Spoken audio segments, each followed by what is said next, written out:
الكريم وعلى آله وأصحابه وأهل بيته وعلماء أهل سنته أجمعين أما بعد فأعوذ بالله من الشيطان الرجيم بسم الله الرحمن الرحيم وأتموا الحج والعمرة لله الآية قال رسول الله صلى الله عليه وسلم الحج مبرور ليس له جزاء إلا الجنة رواه البخاري إن الله وملائكته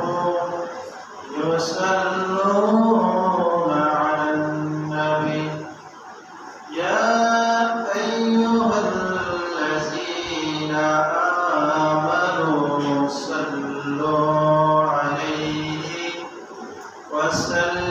وسلموا تسليما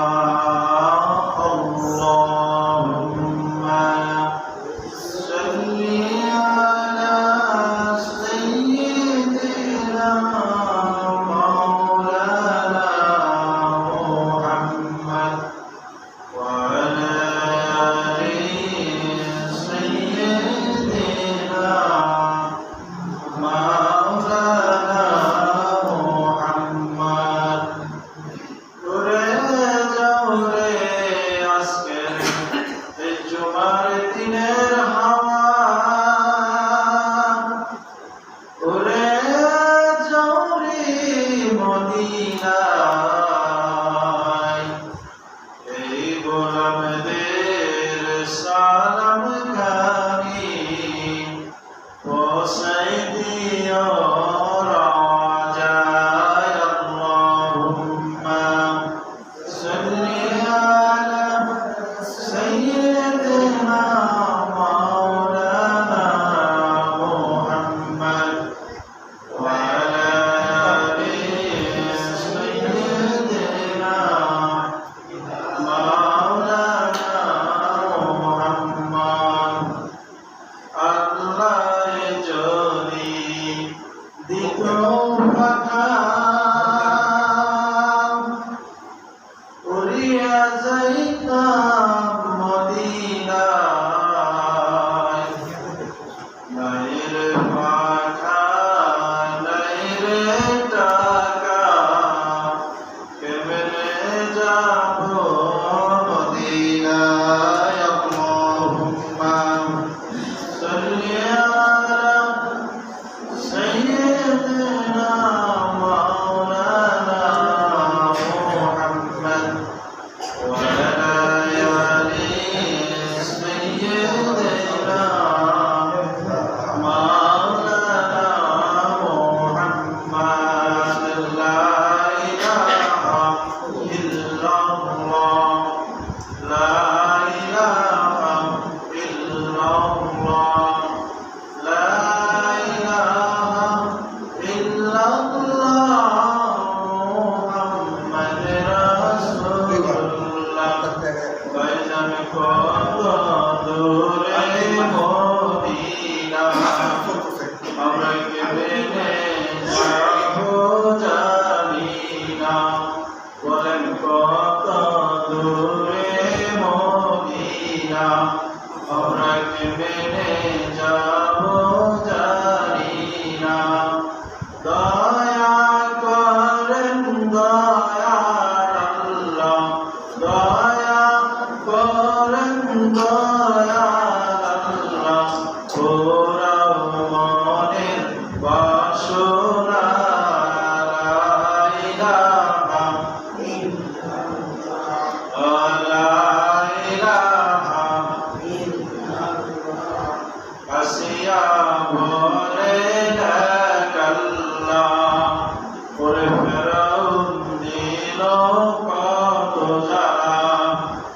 আল্লাহ বলেন ও জিবরাইল করে দাও জান্নাতের তালা লা ইলাহা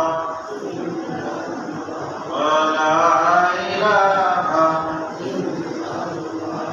লা ইলাহা ইল্লাল্লাহ মুহাম্মাদুর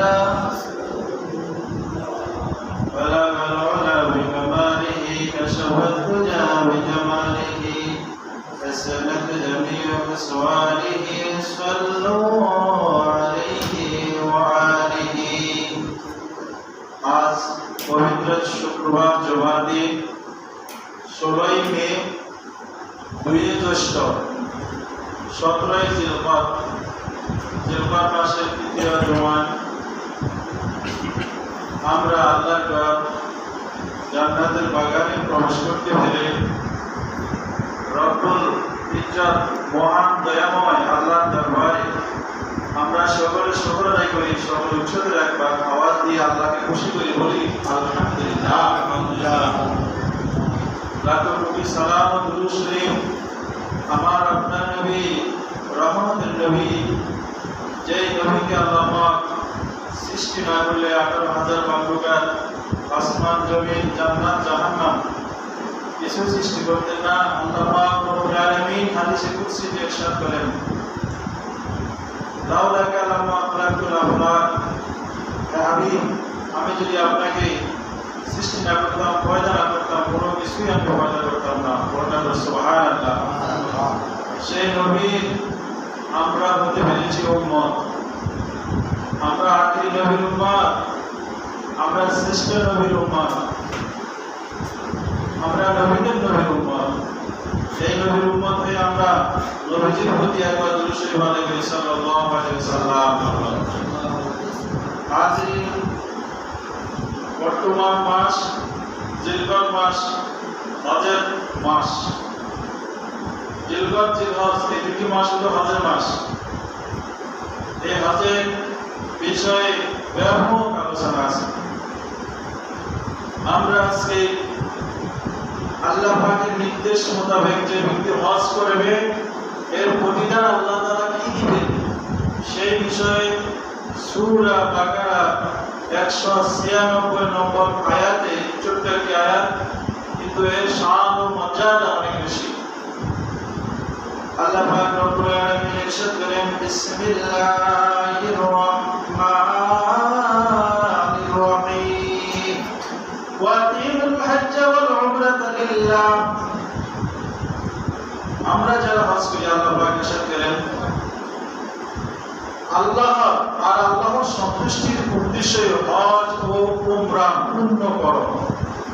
আল্লাহ পাক বলেন আল্লাহর সন্তুষ্টির উদ্দেশ্যে হজ এবং উমরা পূর্ণ করো, পালন করো। আমরা হজ করব কার উদ্দেশ্যে? জবান কি আপনাদের বন্ধ? জোরে আওয়াজ দেবেন। আমরা হজ করব কার উদ্দেশ্যে? আল্লাহর উদ্দেশ্যে। এটা আল্লাহর নির্দেশে তোমরা হজ এবং উমরা করো আল্লাহর উদ্দেশ্যে। কিন্তু এর কথার মানেটা কি জানেন? অর্থাৎ আল্লাহ জানেন যে এর উদ্দেশ্য ছাড়াও মানুষ হজ করবে। এজন্য আল্লাহ পাক বলে দিয়েছেন তোমরা হজ করবে আল্লাহর উদ্দেশ্যে, আল্লাহকে খুশি করার জন্য। কুরবানি করবে কার জন্য? আল্লাহর জন্য। তাহলে হজ করবে কার জন্য? আল্লাহর জন্য। এবার এই আয়াতের ব্যাখ্যায় তাফসীরে একটি হাদিস নবী করিম সাল্লাল্লাহু আলাইহি সাল্লাম সহিহ বুখারীর হাদিসটা অ্যাড করে দিয়েছেন। সহিহ বুখারী 1753 নম্বর হাদিসে হুজুর আকরাম সাল্লাল্লাহু আলাইহি সাল্লাম ইরশাদ করেন বিসমিল্লাহির রহমানির রহিম عن ابي هريره رضي الله تعالى عنه قال قال رسول الله صلى الله عليه وسلم الحج مبرور ليس له جزاء الا الجنه رواه البخاري سبحان الله। হুজুর আকরাম সাল্লাল্লাহু আলাইহি সাল্লাম ইরশাদ করেন হজ মাবরুর অর্থাৎ কবুলিয়া হজ, যে হজ আল্লাহ কবুল করে থাকে। যদি কোনো ব্যক্তির হজ আল্লাহ কবুল করে ফেলেন আল্লাহ পাক এর জাযা এর প্রতিদান দিবেন কি জানেন? এর প্রতিদান হলো জান্নাত। একবার বলা যাবে কি সুবহানাল্লাহ? হজের প্রতিদান কি? জান্নাত, শুধু জান্নাত নয়, আরো কিছু আছে। আল্লাহ পাক ওই হাজী ব্যক্তিকে মাসুম, যেভাবে মায়ের গর্ভ থেকে বের হয়ে আসার পর একটি সন্তান মাসুম থাকে, তার বেগুনাহ, তার কোনো কি থাকে না, গুনাহ থাকে না, আল্লাহ পাক ওই ব্যক্তিকে সেই গুনাহগার হইতে আল্লাহ পাক মাসুম করে নেন, যেভাবে সে জন্মগ্রহণ করেছে। একবার বলেন না কি সুবহানাল্লাহ। এবার আমরা আসি, আল্লাহ পাক যে বলেছেন হজ করার জন্য বলেছেন আল্লাহর উদ্দেশ্য, তাহলে এর ব্যাখ্যায় অন্য হাদিসে এসেছে قال رسول الله صلى الله عليه وسلم يأتي على الناس زمان يخرج فيهم إلى الحج أربعة أصناف رجل يخرج يراعي وآخر يخرج للتجارة وآخر يخرج للسعادة وآخر يخرج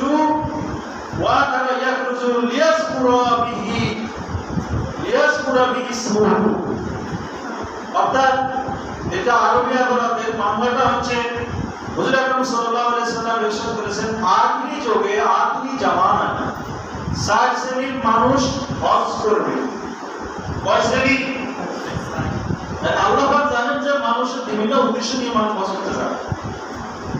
ওই 60 শ্রেণীর লোকের হজ আমরা দেখি সবাই এক কাতারে বলতেছে লাব্বাইক আল্লাহুম্মা লাব্বাইক, বলতেছে আল্লাহ আমি হাজির আপনার দরবারে। এই মানুষগুলোর ভিতরে, লক্ষ লক্ষ মানুষের ভিতরে হাদিস শরীফে বর্ণনা আছে 60 শ্রেণীর লোক আছে। হাজিদের ভিতরে কয় শ্রেণীর লোক আছে? এই 60 শ্রেণীর লোকগুলো শুনেন। এক নম্বর, এমন ব্যক্তি যে হজ করে, কেউ লোক দেখানোর জন্য হজ করে। বুঝতে পারছেন? এক নম্বর কি? লোক দেখানোর জন্য হজ করে। দুই নম্বর, কেউ ব্যবসার জন্য হজ করে, অর্থাৎ হজ করতে যায় সেখানে ব্যবসা বাণিজ্য নিয়ে বসে থাকে। তিন নম্বর, কেউ শিক্ষা, কেউ ভিক্ষা করার জন্য হজ করে। এমনও আছে কেউ ভিক্ষাও করে সেখানে, অর্থাৎ সেখানে গেলে অনেক মানুষ থেকে হাত টানতে মেলা কিছু পাওয়া যাবে। কিছু মানুষ আছে ভিক্ষার উদ্দেশ্যে যায়। আবার কেউ নাম খ্যাতি অর্জন করার জন্য, নাম খ্যাতি বুঝেন, আমাকে হাজী সাহেব বলবে, অথবা আমাকে মহল্লার মধ্যে একটা খ্যাতি, একটা সুনাম অর্জন করে। অর্থাৎ মানুষের অন্তরের ভিতরে 60 শ্রেণীর লোকের মানুষ হজ করতে যায়, সেটা ব্যাখ্যায় নবীজি ইরশাদ করেছেন। আপনারা কি এতে বিশ্বাস করেন কিনা? 60 শ্রেণীর লোক হজ করতে যায়। শুধু হজের ক্ষেত্রে নয়, দানের ক্ষেত্রেও আমরা এরকম আছি। কেউ মানুষকে দেখানোর জন্য দান করে, আবার কেউ আল্লাহকে সন্তুষ্টি করার জন্য দান করে, আবার কেউ প্রাণ পাওয়ার জন্য। অর্থাৎ এই জন্য বুখারী শরীফে ৭,৫৭৫ হাদিসের মধ্যে লক্ষ লক্ষ হাদিস থেকে বাছাই করে তিনি হাদিসগুলোর মধ্যে সর্বপ্রথম একটি হাদিস তিনি এনেছেন, মানে সর্বপ্রথম তাকে প্রাধান্য দিয়েছেন হাজার হাজার লক্ষ হাদিসের মধ্যে। ওই হাদিসটি হলো ইন্নামাল আমালু বিন্নিয়াত, অর্থাৎ মানুষের প্রত্যেকটি আমল নিয়তের উপর নির্ভরশীল। বুঝতে পারছেন? তাহলে এই কথাটাকে, এই হাদিসটাকে ইমাম বুখারী রাহমাতুল্লাহ আলাইহি তিনি বুখারী শরীফের মাধ্যমে নিয়ে এসেছেন, কারণ আমাদের প্রত্যেকটি আমলের মধ্যে নিয়তের বর্ণিত থাকে। অর্থাৎ আমরা যে আমলটা করি, আল্লাহ দেখেন আমাদের নফস আমারার দিকে, আমাদের অন্তরের দিকে আমরা কোন উদ্দেশ্যে কি করতেছি। অন্য রাওয়ায়াতে এসেছে 60 ধনী ব্যক্তি হলো ধনী লোকরা, তারা মর্যাদা, সমাজের মর্যাদা বৃদ্ধি করার জন্য হজ করে। মধ্যবিত্ত যারা, তারা ব্যবসার জন্য হজ করে। দরিদ্র তারা ভিক্ষা করার জন্য হজ করে অনেকেই। আর আলেম কিছু লোক আছে, তারা জনপ্রিয়তা, মানুষের মাঝে জনপ্রিয়তা এবং মানুষকে দেখানোর জন্য তারা হজ করে। বল নাউজুবিল্লাহ। তাহলে আমরা কোরআন শরীফে দেখলাম যে আল্লাহ বলে দিয়েছেন হজ করতে হবে, উমরা করতে হবে একমাত্র আল্লাহর জন্য। তাহলে বুঝা গেল আল্লাহ পাক জানেন যে আমরা এর ব্যতিক্রম যদি করি তাহলে আমাদের হজটাই পূর্ণ হবে না। হজের ব্যক্তি যখন হজের ময়দানে যখন আরাফার ময়দানে লাব্বাইক আল্লাহুম্মা লাব্বাইক যখন এই আওয়াজ তুলেন তখন এক প্রকার ফেরেশতা, একজন ফেরেশতা যদি ওই হজ ব্যক্তির টাকাগুলো সৎ হয়ে থাকে, হালাল পন্থা রুজি হালাল টাকা দিয়ে সে হজ করে থাকে, তখন ওই ফেরেশতা আল্লাহর পক্ষ থেকে জবাব দিয়ে যে তোমার হজ, তোমার হাজিরা আল্লাহ পাক কবুল করেছেন, সুবহানাল্লাহ। আর যদি সুদি টাকা দিয়ে, অসৎ টাকা, মানুষকে কষ্ট দেওয়ার মতো টাকা দিয়ে অথবা দুর্নীতি করে টাকা অর্জন করে সেই টাকা দিয়ে হজ করা হয়, তাহলে ওই ফেরেশতা তার উপরে লানত দিয়ে বলে তোমার হাজিরা আল্লাহ কবুল করবে না, তোমার হজ আল্লাহ কবুল করবে না, লা তোমার ইনাই হাজিরা লাব্বাইক লা লাব্বাইক লা শারীকা লাক লাব্বাইক, বলেন নাউযুবিল্লাহ। অর্থাৎ হজ কবুল হওয়ার শর্ত হইল আপনাকে যে টাকাগুলো আপনি ব্যয় করবেন, যে টাকাগুলো হজের জন্য আল্লাহর জন্য দিবেন, সেটা অন্তত খাঁটি সোনার মতো, সুবহানাল্লাহ। অর্থাৎ ওই টাকার মধ্যে কোনো ভেজাল ঢোকানো যাবে না। এবার আমরা হজ করি, হজের নির্দেশনগুলো আছে, সেখানে কিছু নির্দেশন আছে, সেটা দেখি আমরা। সেই নির্দেশনগুলো আরো 5000 বছর আগের নির্দেশন, মিল্লাত আবিকুম ইব্রাহিম আলাইহিস সালামের কিছু নিদর্শন। মাকাম ইব্রাহিম, হজে আসওয়াদ পাথর এবং সাফা মারওয়া, জমজম পানি, সেইগুলা আমরা ইব্রাহিম আলাইহিস সালামের পরিবার এবং ইব্রাহিম আলাইহিস সালামের সন্তান, কলিজার টুকরা সন্তান ইসমাঈল আলাইহিস সালামের নিদর্শন। এবং সাফা মারওয়া মা হাজরা দৌড়াদৌড়ি করেছেন এবং শয়তানকে হাজিরা কঙ্কর নিক্ষেপ করে। কারণ ইসমাঈল আলাইহিস সালাম যখন শয়তানকে কঙ্কর নিক্ষেপ করলেন, শয়তান যখন বললেন যে ইসমাঈল তোমার আব্বাজান তোমাকে জবাই করবে, আজকে কুরবানি করবে, তোমাকে আল্লাহর রাস্তায় জবাই করবে। কার রাস্তায়? এই কথা শুনে ইসমাঈল আলাইহিস সালাম বললেন যে পৃথিবীতে এত লোক থাকা সত্ত্বেও আল্লাহ কাউকে দেখলো না, শুধু আমাকে পছন্দ করলো, তাহলে আমার ভাই তো অনেক ভালো। আল্লাহ পাক যেহেতু আমাকে ভালোবেসেছে, তোমার এত চলে কেন? তোমার সমস্যা কি? তুমি তো নিশ্চয়ই ইবলিস শয়তান। তখন পাশে মরুভূমি এলাকা, আলাদা এলাকায় পাথর কঙ্কর পাওয়া যায়। তখন উনি সেখান থেকে 60টি পাথর একে একে সেই ইবলিস শয়তানকে মেরেছে। সেটা আমরা হাজিরা এখন কঙ্কর নিক্ষেপ করে থাকি, বলেন সুবহানাল্লাহ। জমজম কূপের পানি আমরা পান করি। পৃথিবীর সমস্ত পানি পান করতে হয় বসে বসে। পানি পান করতে হয় কিভাবে? কিন্তু পৃথিবীর একটা পানি, এক জায়গায় পানি আছে যে পানিটা আমরা দাঁড়িয়ে খেতে হয়, এটা হলো সুন্নাত, বলটা সুবহানাল্লাহ। সেটা হলো জমজম কূপের পানি দাঁড়িয়ে পান করতে হয়। কেননা কিসের জন্য পান করতে হয় দাঁড়িয়ে? কার সম্মানে দাঁড়াতে হয় জানেন? হযরত ইসমাঈল আলাইহিস সালামের এবং ইব্রাহিম আলাইহিস সালামের, বিশেষ করে ইসমাঈল আলাইহিস সালামের পদধূলির মাধ্যমে পানি উৎপাদিত। সেই ইসমাঈল আলাইহিস সালামের সম্মানার্থে দাঁড়িয়ে পানি খেতে হয়। এখন দাঁড়িয়ে পানি খাওয়া, কিন্তু পানি খাওয়া কিন্তু বসে খাওয়া সুন্নাত, কিন্তু ওই ক্ষেত্রে কিন্তু দাঁড়িয়ে খেতে হয়। এখানে আমি আপনি যদি বলি যে না এটা বেদাত, পানি খাওয়া সুন্নাত, এখানে দাঁড়িয়ে খাওয়া যাবে না, তাহলে আমার হজ হবে না। আমার কি হবে না? আপনাদের কাছে আমার একটি প্রশ্ন, ইসমাঈল আলাইহিস সালাম হয়তো না, যদি আমার নবী না হতো, আমার আপনার নবীর সম্মানার্থে দাঁড়িয়ে আমরা নবীকে সালাম দিই, কিয়াম করি, নবীকে ইয়া নবী সালাম আলাইকুম করে ডাকি, এটা কি আমার ইসমাঈল আলাইহিস সালামের সেই ফতোয়া দিক থেকে তাকান? ইসমাঈল আলাইহিস সালামের ফতোয়া অনুযায়ী যদি আমার সম্মানার্থে দাঁড়িয়ে পানি খেতে হয়, তাহলে আমার নবীর সম্মানার্থে দাঁড়িয়ে নবীকে সালাম দেওয়া কি জায়েজ না নাজায়েজ? তাহলে বুঝা গেল যে এখন আমরা যারা নাজায়েজ করতেছি, আমরা যারা করতেছি এটা বেদাত, তাহলে তাদেরকে আমি প্রশ্ন রাখলাম তাদের কাছে যে ইসমাঈল আলাইহিস সালামের সে পানি খাওয়ার নির্দেশ আল্লাহ দিয়েছেন দাঁড়িয়ে খাওয়ার জন্য, তাহলে তুমি সেখানে বসে খাও, যেহেতু তোমার জন্য এটা নাজায়েজ। সম্মান যেহেতু তুমি দিতে জানো না, তাহলে নবীদের সম্মান আল্লাহ বলে দিয়েছেন যে আল্লাহকে সম্মান দিতে হলে, আল্লাহকে ভালোবাসতে হলে নবীকে ভালোবাসতে হবে।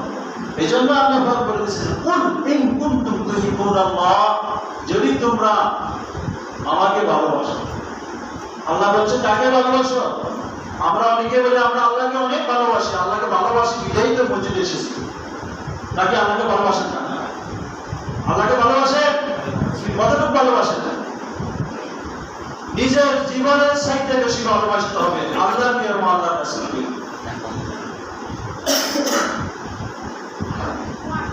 যুদ্ধের ময়দানে যারা শহীদ হয় তারা কার জন্য শহীদ হয় বলেন? আল্লাহর জন্য। কার জন্য শহীদ হয়? ইসমাঈল আলাইহিস সালাম ছুরির নিচে জবাই করতেছেন, আল্লাহ পাকের নির্দেশে জবাই হয়ে যাচ্ছেন, কার জন্য? তাহলে আল্লাহকে কত ভালোবাসে চিন্তা করুন। ইব্রাহিম আলাইহিস সালাম 185 বছর তিনি জীবিত ছিলেন দুনিয়ার বুকে।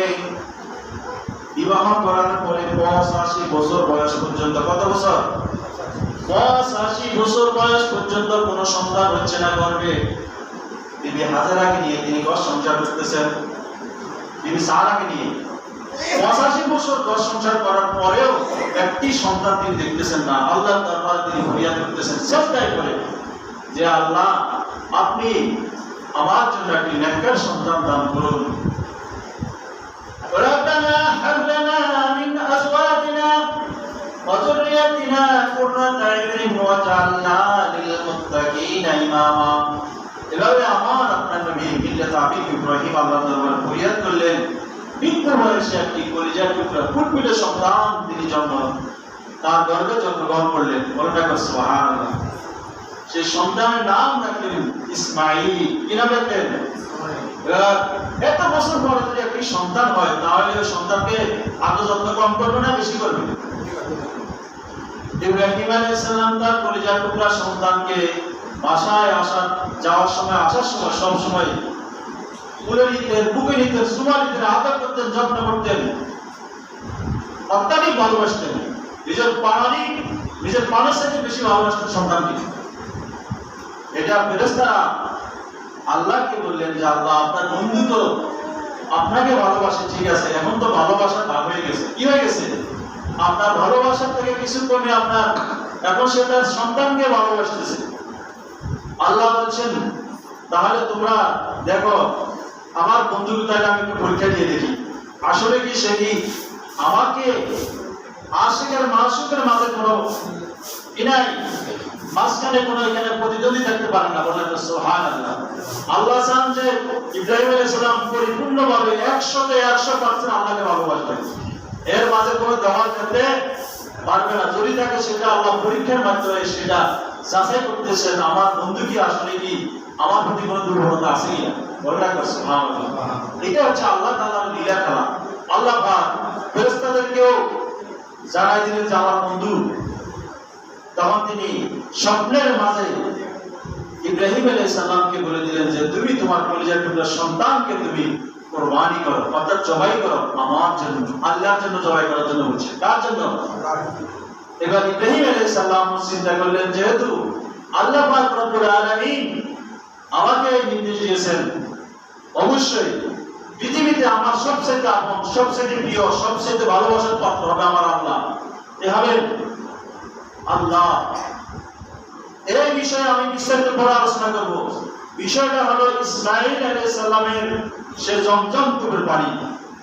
অর্থাৎ যারা আমরা হজ করতে যাই সেখানে কয়েকটা নিদর্শন আছে যেটা 5000 বছর আগের সেই কাহিনীগুলো আমাদের মাঝে আল্লাহ পাক বছরে বছরে প্রতি বছর বছর সেটা আমাদের মাঝে প্রচার করতেছে। বলেন সুবহানাল্লাহ।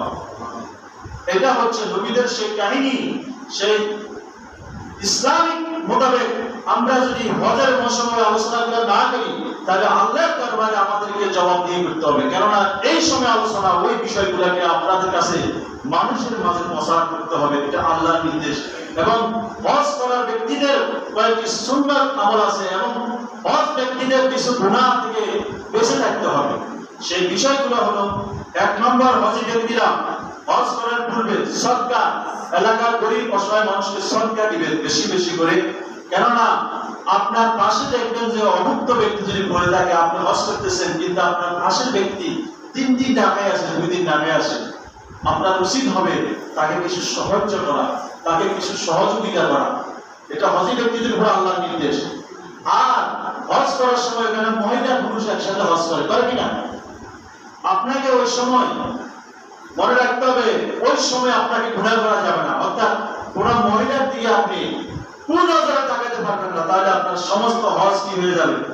বরবাদ হয়ে যাবে। কিয়ামতের ময়দানে সমস্ত মানুষ উলম্ব হয়ে দাঁড়াবে হাসরের ময়দানে।